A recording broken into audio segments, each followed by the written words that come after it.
الحمد لله الذي جزل النبيين بحديثه المصطفى ومن على المؤمنين بنبيه المتبع أما بعد فأعوذ بالله من الشيطان الرجيم بسم الله الرحمن الرحيم قال الله تبارك وتعالى في القرآن المجيد والبرهان الرشيد فاسألوا أهل الذكر إن كنتم لا تعلمون صدق الله مولانا العظيم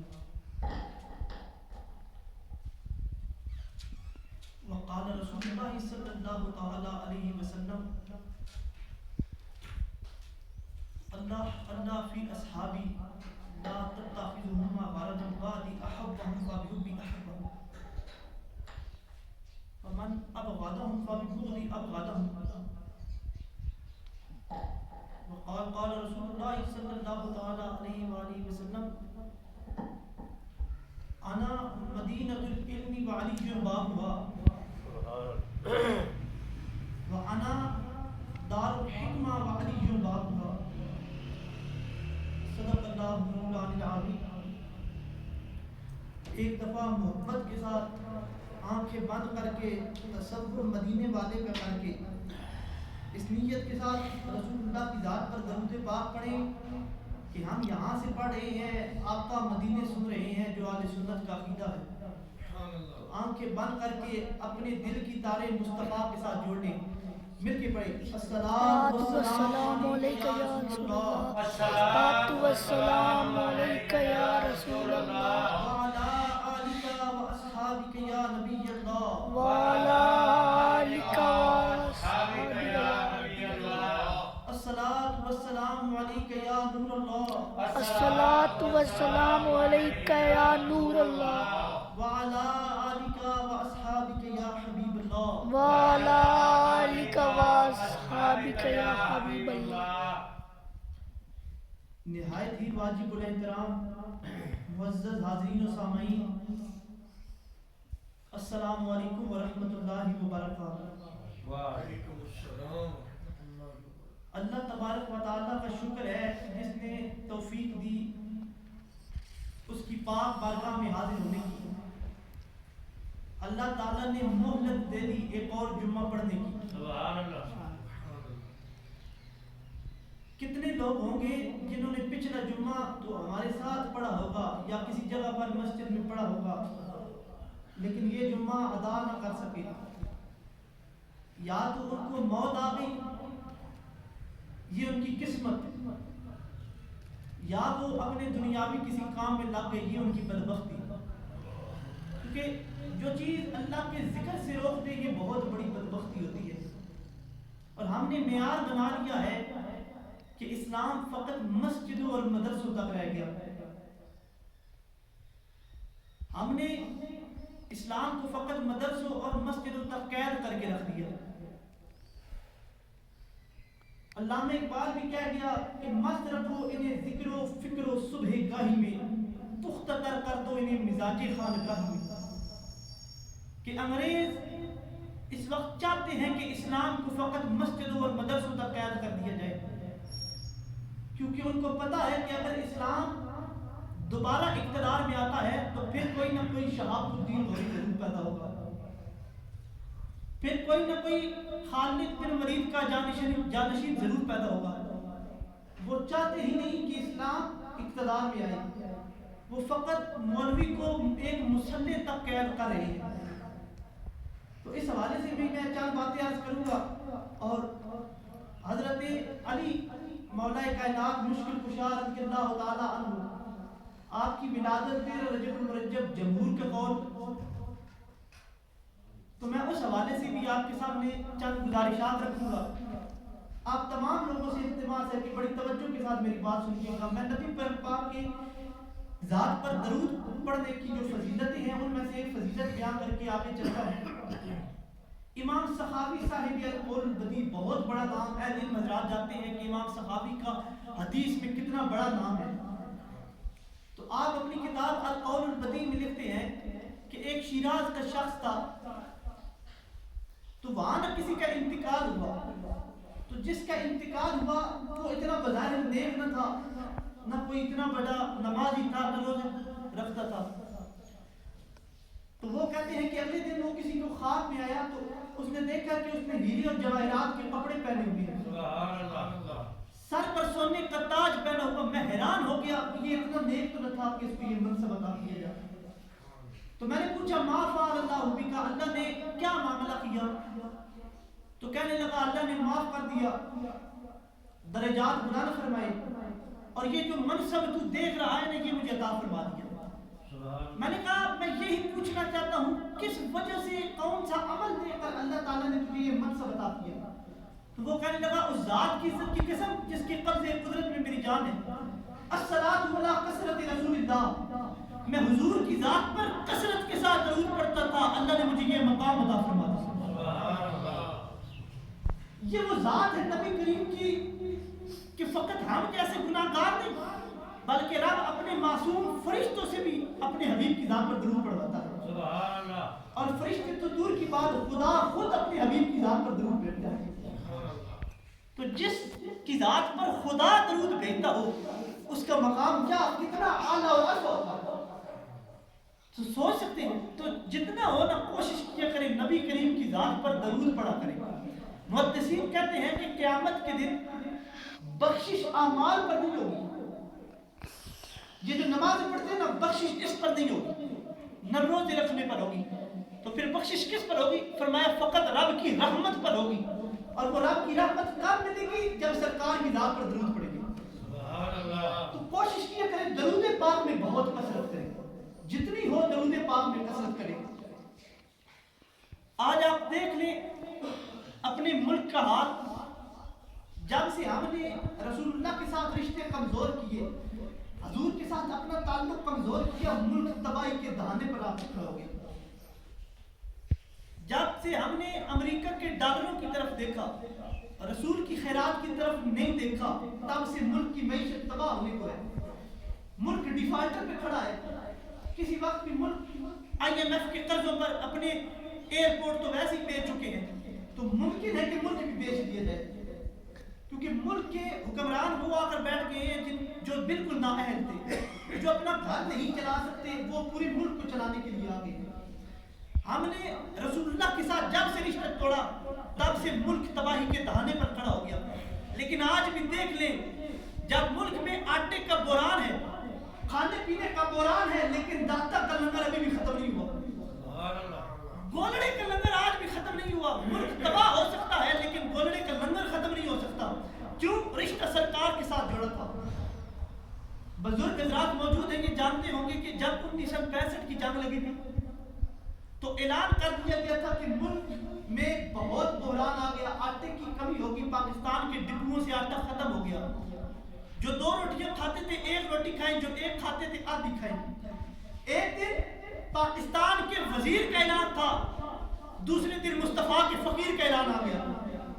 باپو جی سرکار نے گولڑے سے اعلان کیا کہ جس کو پاکستان کے ڈپوؤں سے آٹا نہ ملے وہ گولڑے آئے اور آ کر لنگر لے جائے.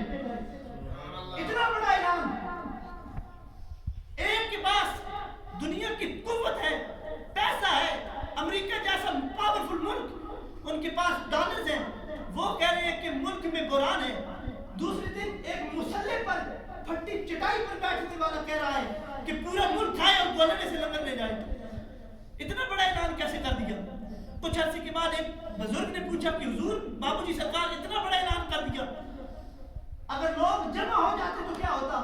تو فرمایا سن، اللہ کی عزت کی قسم، حکومت کے وزیروں کا تعلق امریکہ کے ڈالر کے ساتھ ہے، گولڑے کا تعلق مدینے کے تاجداروں کے ساتھ ہے. ہمارا تعلق رسول اللہ کی ذات کے ساتھ ہے، ہمارے رشتے حضور کے ساتھ کنیکٹ ہے. دنیا مقروض ہو سکتی ہے لیکن گولڑے کا لنگر ختم نہیں ہو سکتا. پھر دنیا دیکھ رہی ہے آج داتا کو 1000 سال سے زیادہ ہو گئے لیکن لنگر ختم نہیں ہوا. کیوں؟ رشتے خدا کے ساتھ جوڑے تھے. تو دنیا کے آگے ہاتھ پھیلانے کی بجائے یہی کبھی رسول اللہ کے آگے ہاتھ پھیلاتے تو بہت فائدہ ہوتا.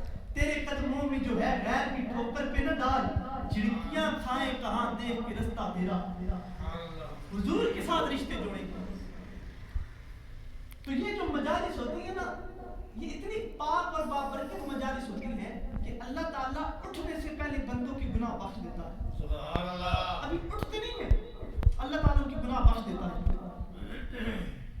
اور یہ وہ مجالس ہوتی ہے جہاں ہم جیسے صرف نکمے نہیں آتے بلکہ خدا کے معصوم فرشتوں کا بھی نزول ہوتا ہے. سبحان اللہ.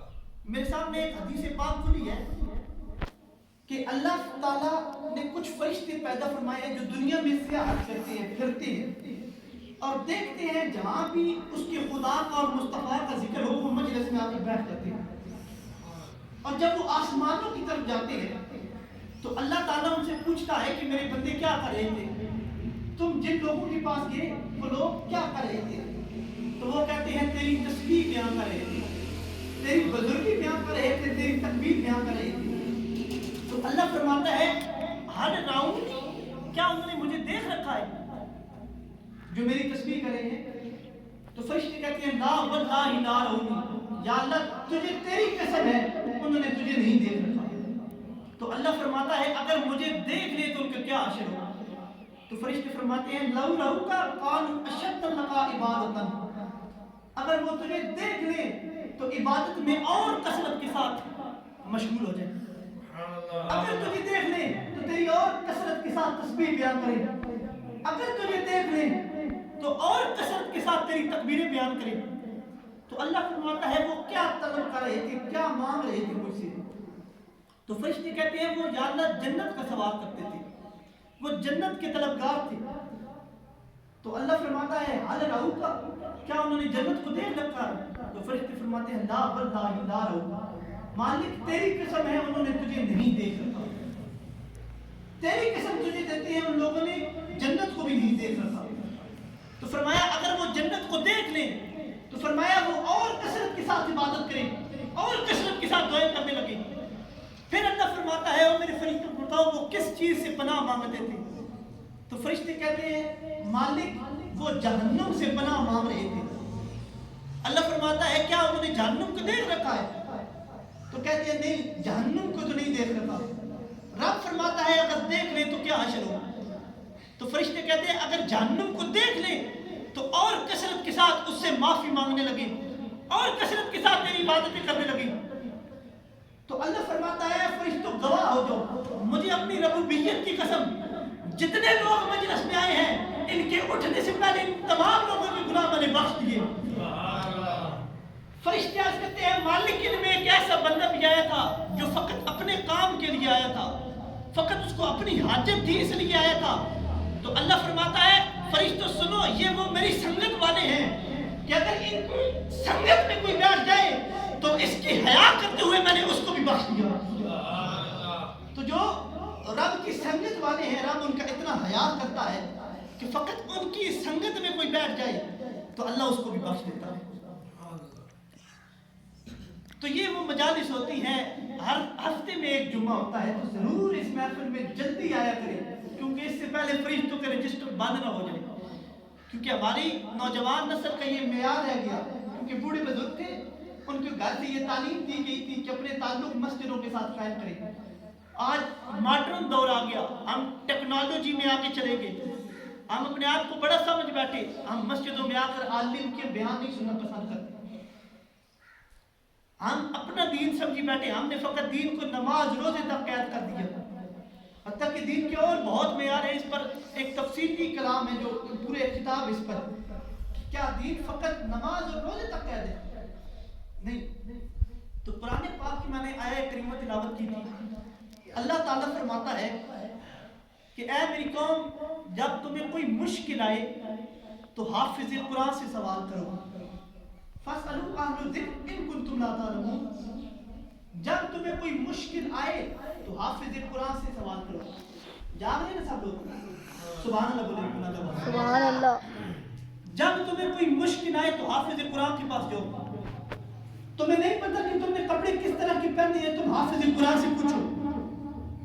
تمہیں نہیں پتہ تم نے رہنا سہنا کس طرح, تم حافظ قرآن سے پوچھو. تمہیں نہیں پتہ تم نے کھانا کیا حلال ہے اور کیا حرام نہیں کھانا بچنا ہے, حافظ قرآن سے پوچھو. تمہیں نہیں پتہ کہ تمہاری فیملیوں میں کون لوگ ہونے چاہیے, تو یہ حافظ قرآن سے پوچھ. اور بالغ سے سوال کرتے ہیں یا اللہ ساری دنیا جائے حافظ قرآن کے پاس, اب یہ بتا حافظ قرآن کس سے پوچھے؟ تو اللہ کی آواز آتی ہے تم تمام دنیا حافظ قرآن کے پاس جاؤ، یہ حافظ قرآن سارے صاحب قرآن کے پاس جائیں۔ اب یہ صاحب قرآن رسول اللہ کی ذات، پھر نام سے پتہ کرتے ہیں مالک کیا ڈائریکٹ رسول اللہ کی ذات پر چلے گئے؟ تو نبی کریم فرماتے ہیں انا مدینہ العلم وعلی ما ہوا، پہلے درے مرتضیٰ پر جاؤ پھر درے مصطفیٰ پر آؤ۔ اللہ نبی کریم بتا رہے ہیں کہ ڈائریکٹ میرے دروازے پر نہیں آنا، پہلے علی کے دروازے پر جاؤ پھر نبی کے دروازے پر آؤ۔ کیوں؟ آنا مدینہ العلم، بے شک میں ان کا شہر ہوں، وعلی ما ہوا، علی اس کا دروازہ ہے، پہلے دروازے پر آؤ، ادھر سے خیرات لو پھر مصطفیٰ کے پاس آؤ۔ یہ مصطفیٰ کے تعلق والے ہیں، حضور کے رشتے والے ہیں۔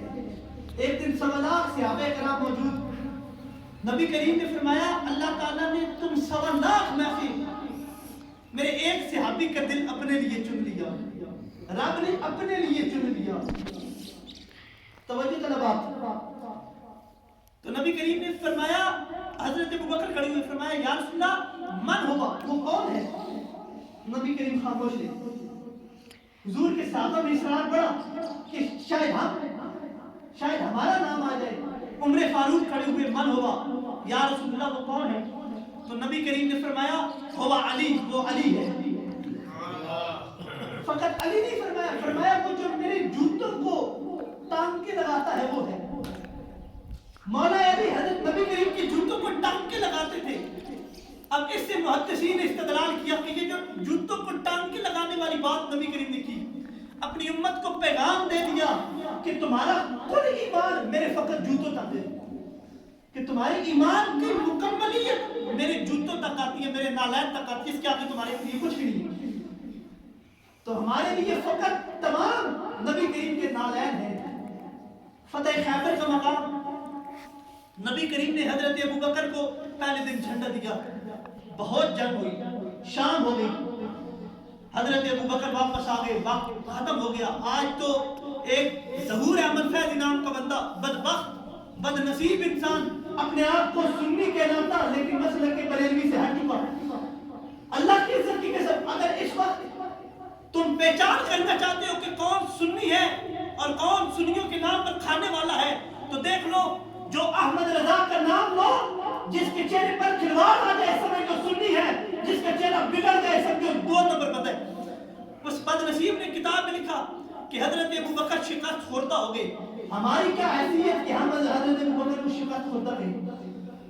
اس نے لکھا کہ حضرت ابو معاذ اللہ شکست خوردہ ہو گئے۔ آج ہماری ایک پڑوسی جماعت ہے، ہم کسی پر اعتراض کرنے کے قائل ہی نہیں ہے، ہم کہتے ہیں اللہ تمہیں اور تعظیم کی توفیق دے، وہ ان کا ایک محرم میں گھوڑا نکالتے ہیں، اللہ تمہیں اور تعظیم کی توفیق دے، ہم اس پر بات نہیں کرتے، نہ ہم کسی عقیدے پر ہٹ کرنے کی بات کرتے ہیں، ایک مطلقاً بات کر رہے ہیں۔ وہ ان کے گھوڑے کو اگر کوئی پتھر مارے اپنے عقیدے کی توہین سمجھتے ہیں، کیوں؟ کہتے ہیں کہ وہ گھوڑا امام علی مقام امام حسین جس گھوڑے پر بیٹھے تھے، ذوالجناح اس کا نام ہے، یہ اس سے دکھتی ایک شبیہ ہے، جس گھوڑے پر امام علی مقام امام حسین بیٹھے، اگر کوئی پتھر مارے تم اپنے عقیدے کی توہین سمجھتے ہو، وہ گھوڑا نہیں، اس کی شبیہ اتنی برکتوں والی ہو سکتی ہے، تو جس صدیق کے کندھوں پر میرا مصطفیٰ سوار ہوا وہ صدیق کتنی فضیلت والا ہو گیا، اور صدیق کا کیا مقام ہوگا تو جس صدیق کے کندھوں پر میرا نبی سوار ہوا، تم اس صدیق کی بات کرتے ہو۔ مل کر سبحان اللہ بولے، سارا زور سبحان اللہ بولا کرے۔ تو فتح خیبر کا مقام ہے، پہلے دن حضرت ابوبکر کو جھنڈا دیا، وقت ختم ہو گیا، حضرت ابوبکر لوٹے۔ دوسرے دن حضرت عمر رضی اللہ تعالیٰ عنہ کو جھنڈا دیا، وقت ختم ہوا، حضرت عمر بھی لوٹے۔ تیسرے دن نبی کریم نے دوسرے دن شام کو اعلان کیا کہ صبح میں اس کو جھنڈا دوں گا جس کے ہاتھ پر اللہ فتح عطا فرمائے گا۔ صبح ہوئی، تمام صحابہ کرام اصرار میں ہیں کہ شاید جھنڈا ہمیں دیا جائے، تمام صحابہ کرام کی خواہش جھنڈا ہمیں دیا جائے۔ حضور آئے تو حضرت مولا علی صحابہ میں سے موجود رہی تھی، حضور نے فرمایا این علی بن ابی طالب، کہاں ہے علی بن ابی طالب رضی اللہ تعالیٰ؟ تو حضور کو بتایا گیا یا رسول اللہ ان کی آنکھوں میں بہت درد ہے۔ نبی کریم نے فرمایا اب حضرت علی کو بلا دو۔ فجاء علی رضی اللہ تعالیٰ، حضرت علی آگے، تو نبی کریم نے اپنا لعاب دہن تھوک مبارک حضرت علی کی آنکھ میں لگایا. حضرت علی کہتے ہیں اللہ کی عزت کی قسم میں محسوس نہیں کر سکا تھوک پہلے لگی یا درد پہلے ختم ہوا. یہ وہی تھوک ہے جو حضرت ابوبکر کے پاؤں میں لگی تھی, کیونکہ سسر باپ کے برابر ہوتا ہے, داماد بیٹے کے برابر ہوتا ہے. تو یہ وہی لعاب ہے جو حضرت ابوبکر کے پاؤں میں لگا تھا, آج علی کی آنکھوں میں لگ رہا ہے. تو نبی کریم نے لعاب لگایا اور فرمایا علی یہ جھنڈا میں تمہیں عطا فرماتا ہوں, جا اور قلعہ خیبر کو فتح کر. حضرت علی گئے, بڑے بڑے جنگجو تھے وہاں. حضرت علی نے جا کر تعارف کروایا جو آپ پیر والے دن سن سکے کہ میری ماں نے میرا نام حیدر رکھا ہے, میری ماں نے میرا نام حیدر رکھا ہے, اور حیدر اس کو کہتے ہیں جو چیر پھاڑ کے رکھ دے, فقط قتل نہ کرے, جو چیر پھاڑ کے رکھ دے. بالکل میری ماں نے میرا نام حیدر رکھا. چند گھنٹے بھی نہیں گزرے مولا علی نے فتح خیبر کو فتح کر دیا. جو صحابہ کی بڑی بڑی جنگوں کے بعد فتح نہیں ہو رہا تھا, بڑی بڑی وہاں جنگجو آئے تھے, بڑی بڑی فوجیں لے کر آئے تھے, جو فتح نہیں ہو رہا تھا اس دروازے کو مولا علی نے بائیں ہاتھ کے ساتھ اٹھایا اور اتنا دور پھینکا جس طرح گیند کو پھینکا جاتا ہے. کتابوں کے ذریعے لفظ یہ کہ مولا علی نے دروازے کو اس طرح پھینکا جس طرح گیند کو پھینکا جاتا ہے. سبحان اللہ. تو اس علی کی قوت کا آپ اندازہ کر سکتے ہیں. وہ رسول اللہ کی معیت والے تھے, حضور کے تعلق والے تھے, انہوں نے اپنے رشتے رسول اللہ کے ساتھ جوڑے ہوئے تھے. یہ جو علی ہے, اگر کسی زمین کا تعلق فقط نبی کے ساتھ ہو جائے وہ کتنی بلندیاں پاتی ہے. دیکھیں مدینہ پاک ہے, کیا اس میں کوئی خاص بات ہے؟ وہاں سونا ہیرے جواہرات تو کچھ بھی نہیں ہے. کیوں؟ وہ نبی کریم کی زمین ہوگی. ایک بہت بڑے محدث سے میں کتاب میں پڑھا تھا, وہ فرماتے ہیں کہ میں جا رہا تھا مدینے پاک سے, تو میں سوچ رہا تھا کہ رسول اللہ کے مدینے میں دو جنتیں ہیں, ایک جنت البقیع اور ایک ریاض الجنہ, جس کے بارے میں نبی کریم نے فرمایا ماں بین بیتی و منبری روضۃ من ریاض الجنہ, کہ میرے گھر سے میرے منبر تک یہ جنت کا ایک ٹکڑا ہے. وہ کہتے ہیں میں سوچ رہا تھا کہ نبی کریم کے شہر میں دو جنتیں ہیں, لیکن افضل کون سی ہے؟ تو سامنے ایک پاگل عورت بیٹھی تھی جس کے سر پر دوپٹہ بھی سلامت تھا. تو نا وہ مجھے اشارہ کرتی ہے کہ ادھر آ. تو میں اس کی طرف گیا, میں نے کہا فقیر عورت ہے, کوئی بھیک وغیرہ مانگنی ہوگی. تو کہتی ہے کہ تو سوچ رہا ہے کہ مدینے نبی کے شہر میں صرف دو جنتیں ہیں. اللہ کی عزت کی قسم میری آنکھ سے دیکھ, مدینہ النبی کلھا جنت الفردوس, مصطفیٰ کے سارے کا سارا مدینہ جنت ہے. تو یہ نبی کریم کے ساتھ تعلق ہو جاتا ہے جس چیز کا, وہ بلندیاں پا جاتی ہے. تب علماء کو بار بار کہتے ہیں کہ رشتے رسول اللہ کے ساتھ جوڑیے. اگر آپ کا رشتے کا تعلق حضور کے ساتھ ہو گیا تو بلندیاں پا جائیں گے. اگر نبی کریم کے ساتھ رشتہ نہ جوڑا تو دنیا میں بھی ہلاکت, آخرت میں بھی ہلاکت. حضرت مولا علی, اب سنیں جو تمام بوڑھے بزرگ حضرات کے لیے میری دعوت فکر ہے کہ آپ نے فرمایا مجھ سے سوال کرو, میں تمہیں ہر سوال کا جواب دوں گا. ایک یہودی کھڑوں گا, توجہ کے ساتھ رکھیے گا اور پھر سوچیے گا ہمارا ایمان یہودیوں والا ہے کہ حضرت علی والا ہے. بہت بڑی دعوت فکر, فقط یہاں سے اٹھ کر چلے نہ جایا کرو, خدا کی عزت کی قسم کچھ عمل کیا کرو. زندگی بہت کم, کسی دن بھی موت نے آ جانا, کوئی نوٹیفیکیشن بھیج کر دیا موت نے. تو یہودی نے سوال کیا کہ علی میری داڑھی تنکے ہے میری داڑھی پر, آپ کی داڑھی مکمل سینے پر پھیلی ہوئی ہے. اور یہ بات حیات القلوب اہل تشیع حضرات کی کتاب میں بھی یہ بات موجود ہے. تو یہودی کہنے لگا آپ کی داڑھی مکمل سینے پر پھیلی ہوئی ہے, میری تنکے داڑھی کے, چھوٹی چھوٹی داڑھی ہے.